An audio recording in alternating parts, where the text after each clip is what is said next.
Hello everyone, welcome back to this channel. And this video we are going to discuss about 11th JPSC interview point of view. Okay, आपको interview में किस type की चीजें, ये just एक sample है. ये एक सैंपल से आपको ये आइडिया लगेगा कि आपको जो आंसर देना है वो किस डायरेक्शन पे देना है ना. क्योंकि आपको सबसे पहली बात देखिए, you are going to become a administrator, right. Administrator, और एडमिनिस्ट्रेटर चाहे किसी भी डिपार्टमेंट में हो, चाहे वो सिविल डिपार्टमेंट में हो, राइट, और इन केस अदर डिपार्टमेंट में हो, है ना, non civil department. For example civil department में फॉर एग्जांपल आपका सीओ बीडीओ आ जाता है ना. तो कहने का मतलब है कि how you are going to justify, मतलब क्या होता है, अगर आप इस पोस्ट के लिए जा रहे हो, है ना, और ऑब्वियसली बात है सिविल सर्विस एग्जामिनेशन है क्या, एडमिनिस्ट्रेशन के लिए है.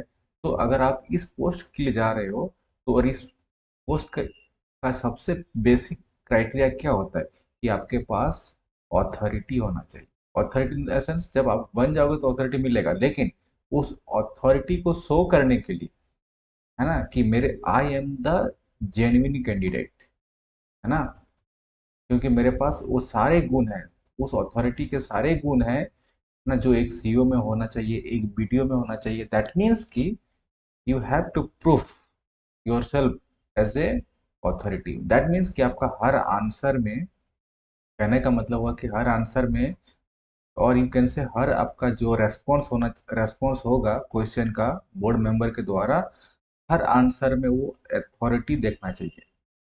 ठीक है, ऐसा नहीं है कि आप उलूल जुलूल बात करके आ जाएंगे, है ना. अब यहाँ पे उलूल जुलूल का मतलब मेरे क्या है, उलूल जुलूल का मतलब क्या हुआ कि आप ऐसा कोई भी फैक्ट, मतलब आपके मुंह से ऐसा नहीं निकलना चाहिए जो कि विदाउट डेटा प्रूवन हो. इसका मतलब समझ में कि विदाउट डेटा प्रूवन मतलब कि ऐसा कोई भी बात आप नहीं करेंगे जिससे कि या तो आई मीन कि you should be factual right. कहने का मतलब है कि ये आपका फैक्चुअल राइट होना चाहिए. दैट मीन्स कि जब यहाँ पे आपको अभी बताऊंगा कि कैसा फैक्चुअल राइट होना चाहिए, या तो, है ना, फॉर एग्जांपल न्यूज़पेपर का कोई डेटा होना चाहिए, है ना. फॉर एग्जांपल ये बताऊंगा अभी किस टाइप से होना चाहिए, तब आपको समझ में आएगा. बट कहने का मतलब है कि आपका जो ऑथोरिटी है ना, आप जो बोलेंगे वो जस्टिफाइबल होना चाहिए. एक अगर बात बोलूँ एक वर्ड में, तो जस्टिफाइबल होना चाहिए. वो जस्टिफाई किसी भी रूप में हो सकता है, न्यूज़पेपर का कंटेंट से हो सकता है, स्टैंडर्ड बुक का कंटेंट से हो सकता है, बजट का कंटेंट से हो सकता है, गवर्नमेंट का साइट का कंटेंट से हो सकता है. कहने का मतलब जितना मैंने अभी बताया उसका एक ही लाइन में, एक ही वर्ड में अगर बताऊं, तो योर आंसर और your response should be justifiable. Okay, समझ में आ गया. फॉर एग्जाम्पल अगर हम बात कर ले ट्राइबल की, क्योंकि ट्राइबल से क्वेश्चन तो आएंगे ही आएंगे, आएंगे नहीं, बहुत ही ज़्यादा क्वेश्चन आपसे पूछा जाएगा, क्योंकि झारखंड है ही क्या, एक ट्राइबल मेजर स्टेट है ना, और यहाँ पे काफ़ी ट्राइबल इशूज हैं. तो ट्राइबल का वेलफेयर जो है झारखंड में, गवर्नमेंट क्या क्या कदम उठाई है, क्या क्या और हो सकता है ना, ट्राइबल का अपलिफ्टमेंट के लिए, वेलफेयर के लिए आप क्या सोचते हैं, आप ट्राइबल के बारे में क्या जानते हैं, राइट. तो फॉर एग्जांपल अगर मैं बात करूँ, सबसे पहले पहला पॉइंट आइडेंटिटी एंड चैलेंजेज, मतलब ट्राइबल के जो आइडेंटिटीज है ना, उसके चैलेंजेज हैं, है ना, उसको जो मार्जिनलाइजेशन है, हाइस्ट पे रखा जाता है, ये सबसे क्या चीज़ें ये सब है.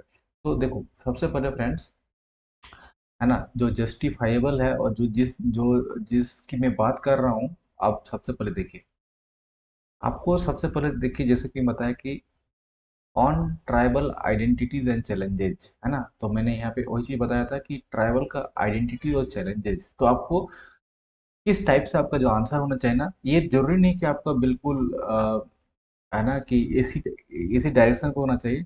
देखिए अगर आप में जो ऑथोरिटी की जो मैं बात किया, ऑथोरिटी, अथॉरिटी कैसे झलकेगा आपका वर्डिंग में, मैं कैसे लिखा हूँ कि झारखंड इज 32, है ना, tribal groups are not just demographics, they are the living roots of India's culture diversity, yet 91.7% remain confined to rural deprivation. तो यहाँ पे देखो, मैंने दो दो डेटा डाल दिया ट्राइबल के में। एक 32 जो है, कितने जनजाति है झारखंड में, 32, और ये परसेंटेज डाल दिया 91.7%।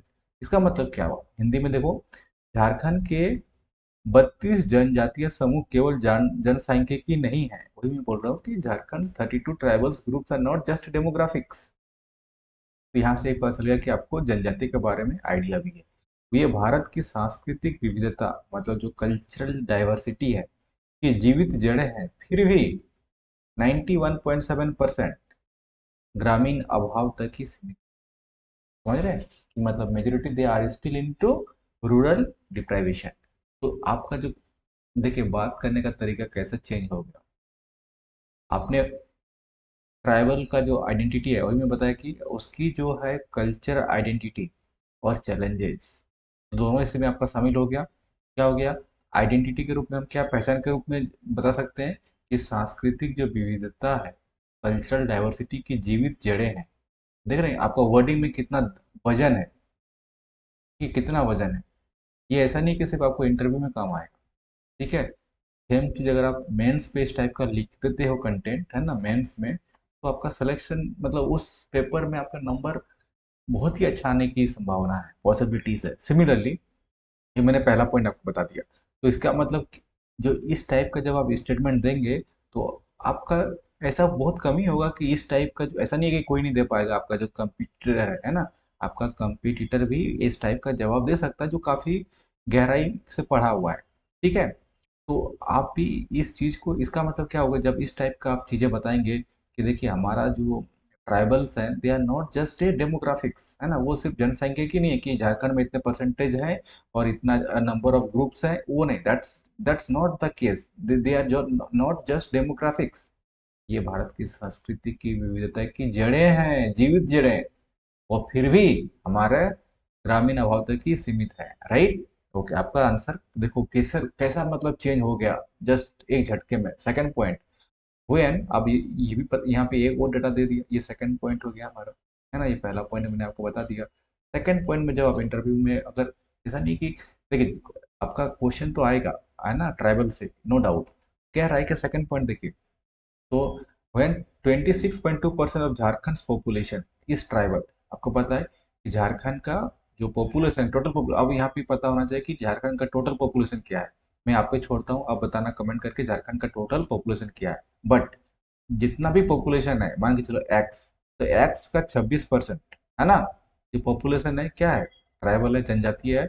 And their marginalisation is not a community issue, it's a state development crisis. देखिए कैसा आपका वर्डिंग निकल रहा है, समझ में आ गया कि व्हेन 20, मतलब आप हिंदी में समझा देता हूँ कि जब झारखंड की 26.2% आबादी आदिवासी है ना, अब किसी भी अगर राज्य हो, देश हो, कि उसका अगर, है ना, 100 में से अगर 26% अगर आदिवासी है, तो उनका हाशिए पर होना कोई सामुदायिक मुद्दा नहीं है। It's not a matter of community issue, okay, it's not just matter of community issue, ये सामुदायिक मुद्दा नहीं है, यह राज्य के विकास का संकट।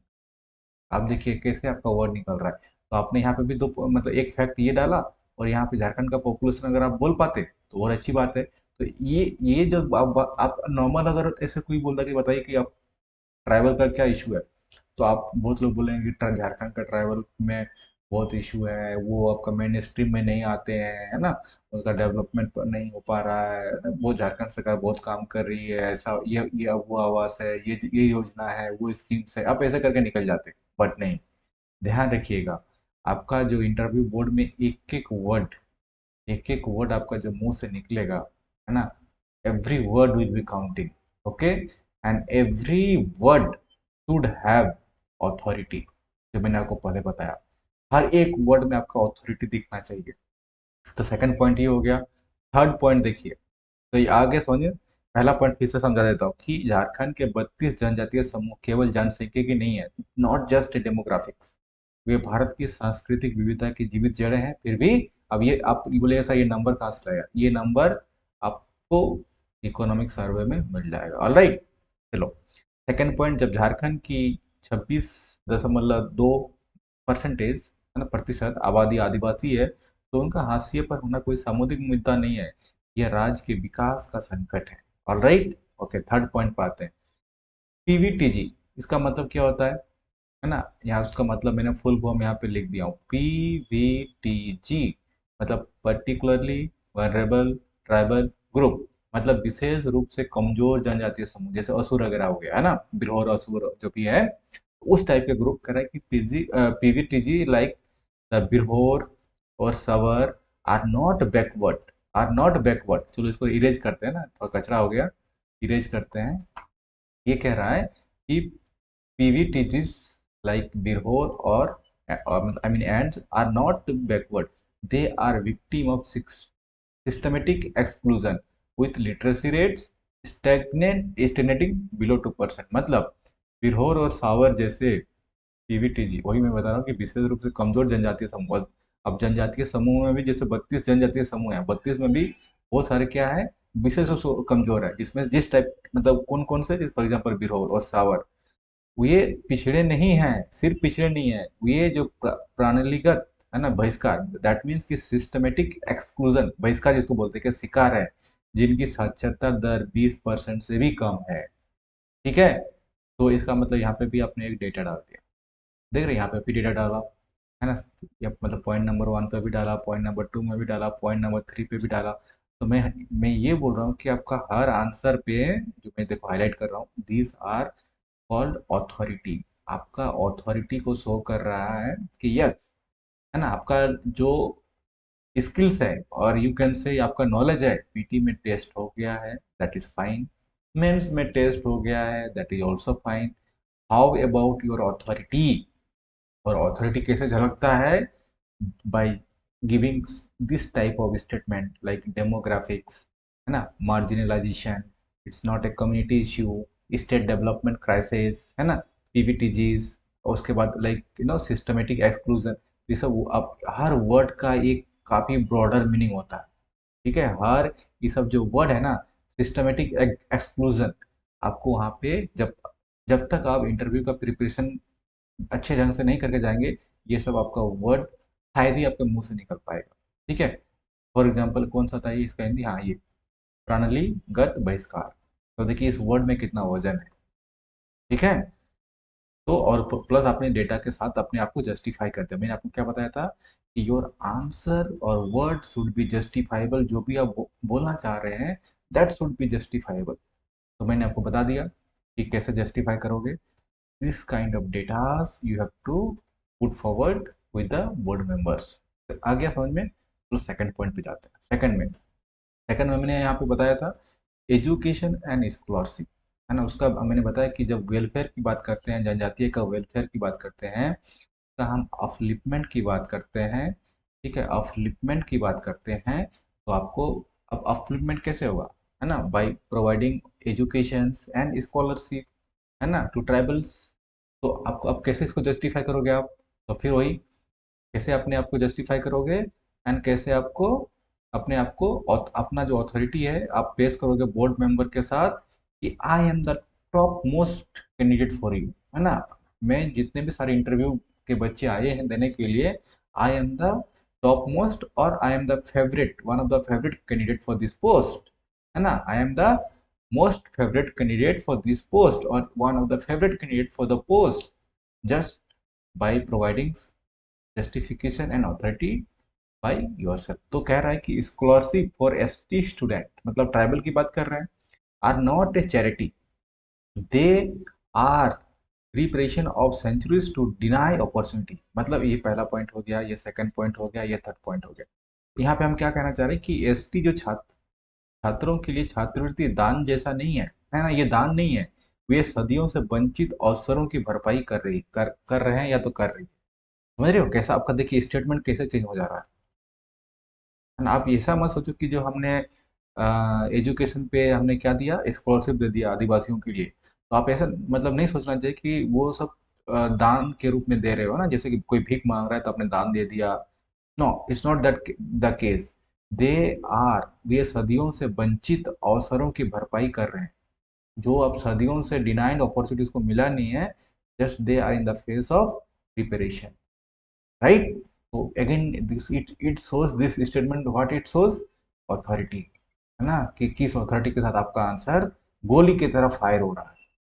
सेकंड पॉइंट पे आते हैं। BIT Mesra Ranchi, okay, BIT Ranchi has 78, again देखिए यहाँ पे this, again you are putting forward with the data point, है ना, data point the board member. BIT Ranchi के 78 छात्रवृत्ति, यहाँ पहले इंग्लिश में देखते हैं, BIT Ranchi 78 scholarship recipients proven when barrier falls tribal talent science. इसका मतलब क्या हुआ, बीआईटी रांची के 78 छात्रवृत्ति, इसको क्या मिला है, इसका मतलब ये हुआ कि बीआईटी मेसरा का जो रांची में है जो 78 छात्रवृत्ति जो उसको मिला है, इसका मतलब ये वो साबित करना चाहते हैं जब बाधाएं गिरती है तो आदिवासी प्रतिभा चमकती है। और ये जितने भी स्कूल्स हैं, फॉर एग्जांपल आपका I S M Dhanbad Jharkhand में सबसे ज़्यादा कहीं पे अगर उसको स्कॉलरशिप मिलता है तो बीआईटी मेसरा में मिला है, जो 78 लोगों को और छात्रों को मिला हुआ है। तो आपका देखिए अपने डेटा के साथ आप ये बोल सकते हैं कि सरकार काम कर रही है आदिवासी का अपलिफ्टमेंट के लिए, है ना, उसका वेलफेयर के लिए। जो बीआईटी जैसे मेसरा जैसा संस्था है, जो अभी as per current economic survey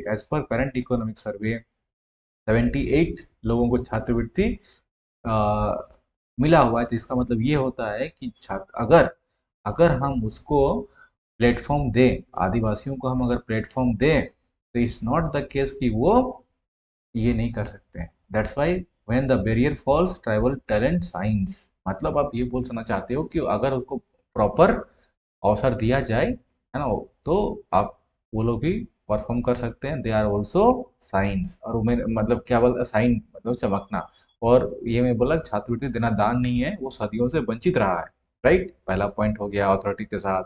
second point बात कर लिया, थर्ड पॉइंट देखिए यहाँ पे, आप देखिए कि कह रहा है कि 69 ratio or is to 31 gender gap in scholarship is not a imbalance, it is a institutional patriarchal in action। इसका मतलब किसी को पता है क्या, इसका मतलब क्या हो रहा है, इसका मतलब क्या हो रहा है, कोई बता सकता है इसका मतलब क्या हुआ, कि छात्रवृत्ति में अब यहाँ पे मेल और फीमेल का रेशियो है, कि अब छात्रवृत्ति में भी जो आपका ट्राइबल का है, आदिवासियों का मेल फीमेल का लिंग का जो अंतर है, असंतुलन नहीं है, यह संस्थागत वृत्ति सत्रह की क्रिया है। ये शो करता है कि जो ट्राइबल का डोमिनेशन है ना, ट्राइबल में मेल डोमिनेशन है, डोमिनेंट के डोमिनेट।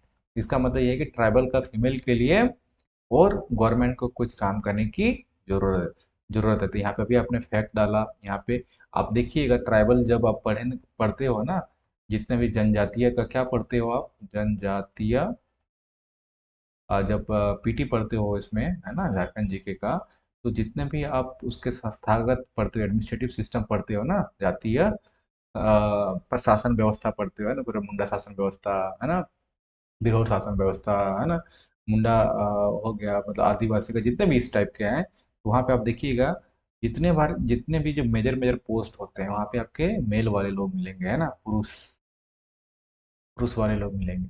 तो वो चीज़ आपको यहाँ पे भी दिख रहा है छात्रवृत्ति में भी, जो अगर 100 है, 100 में 69 मतलब 70 लोग मेल वाले को मिल रहा है, और 30 लोग मतलब 31% मिल रहा है किसको। तो आपका स्टेटमेंट इस टाइप का होना चाहिए कि हर एक एक स्टेटमेंट में आपके पास ऐसा कुछ हो कि आप अपने आप को अथॉरिटी जो है शो कर सको। राइट, सिमिलरली चलो हम नेक्स्ट पे जाते हैं। ओके, लाइवलीहुड पे, लाइवलीहुड मैंने आपको बताया था यहाँ पे, लाइवलीहुड एंड इकोनॉमिक जस्टिस, इसमें से कैजुअल लेबर की बात करेंगे और फूड सॉवरेनिटी की बात करेंगे। अब ये क्या होता है देखो, यहाँ पे क्या होता है कि हम बात करेंगे फॉर एग्जांपल, अब हमने एस सी का कितना देखा, 26.2%, राइट, 26.2%, कहाँ गया, 26.2%, ये क्या है हमारा, एस टी है, ट्राइबल पॉपुलेशन, राइट।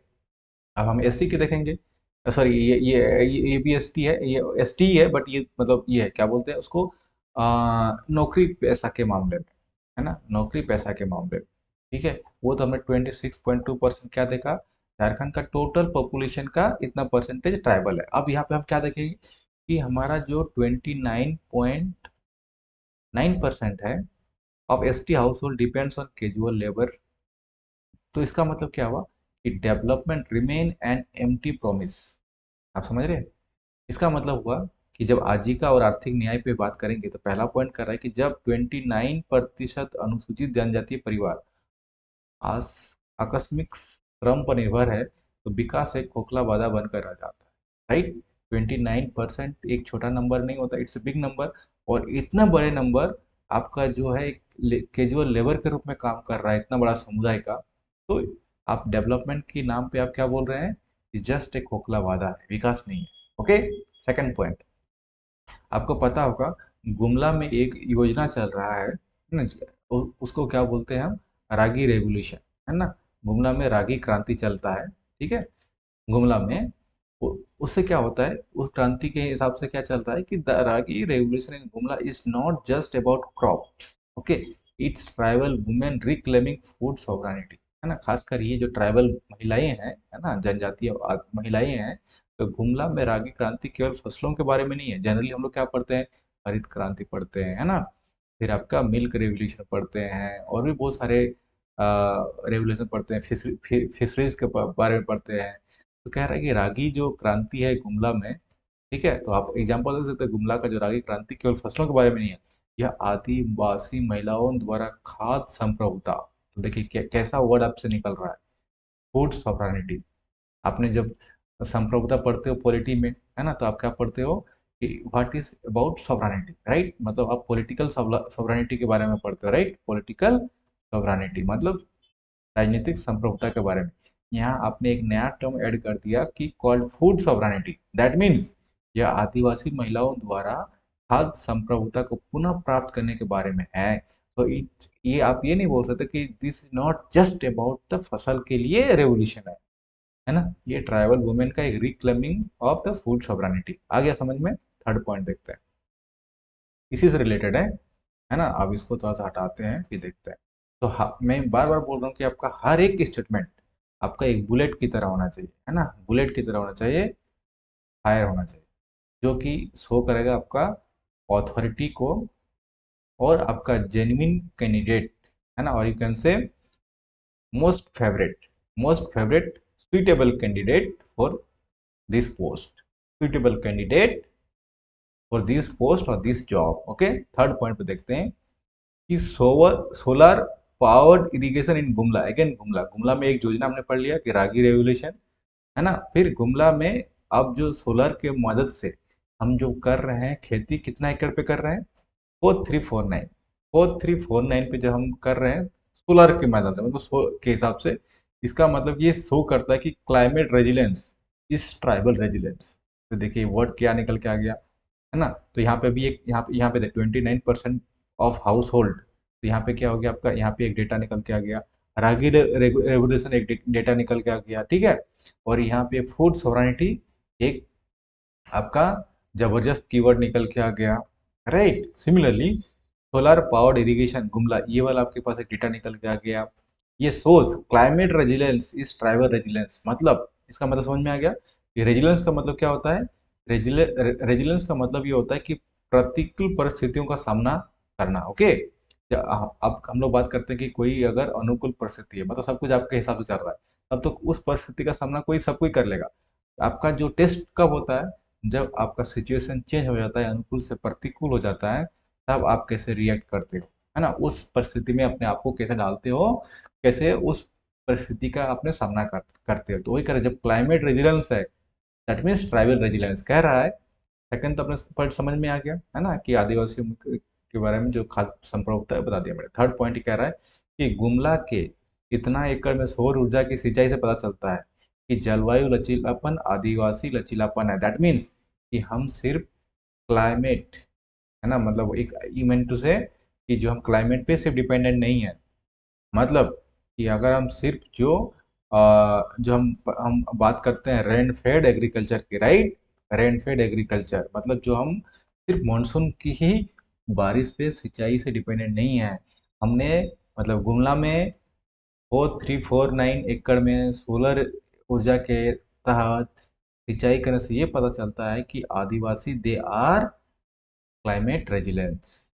तो आपका देखिए किस टाइप का वर्ड, आपको नहीं लग रहा है कि सारे वर्ड जो है बुलेट की तरह आपको, और ऐसा वर्ड आपको लग रहा है कि आपका कंपटीटर जो है इस टाइप कर दे पाएगा। तो यही सब है ना, ये सब आपका सेम मेंस में भी आपको मार्क्स फेच काम मतलब फेच करने में काम आएगा। और इंटरव्यू में तो एकदम बुलेट की तरह काम करेगा, गोली की तरह काम करेगा। ठीक है, आप हर एक एक स्टेटमेंट में आप डाटा डेटा डाल रहे हो, हर में एक ऐसा ऐसा कीवर्ड डाल रहे हो, मतलब नो वन इमेजिन, राइट।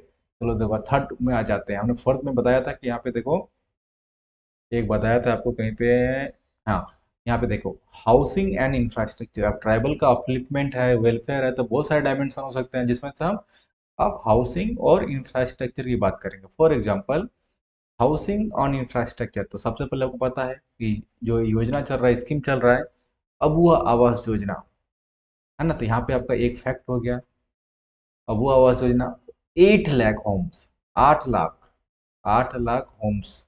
यहाँ पे एक और आपका फैक्ट आ गया, are more than roofs they are dignity in concrete. इसका मतलब हुआ पहला पॉइंट, अब वो आवास योजना के 8 लाख घर छतों से कहीं अधिक है, वे कंक्रीट में गरिमा है। मतलब देखो, आपका अगर सर पे छत है, मतलब आप, है ना, आपके पास घर है ना, वही कंक्रीट का, है ना, अगर इसको पक्का मकान बोलते हैं, है ना, तो वो आपका कहीं ना कहीं गरिमा को दिखाता है। सिर्फ आप नंबर पे मत जाइए कि 8 लाख छत होना, छत होना सही बात है, तो उससे आपका क्या होता है, गरिमा की बात आती है। और अब वो आवास के योजना के तहत 8 लाख घरों को बनाया गया है। ये हमारा डेटा कहता है इकोनॉमिक सर्वे का।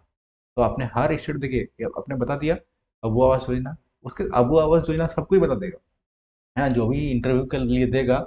लेकिन वो क्या 8 लाख जो ये होम्स है, वो बता पाएगा, कितने लोग बता पाएगा कि 8 लाख होम को कंप्लीट किया गया है ना।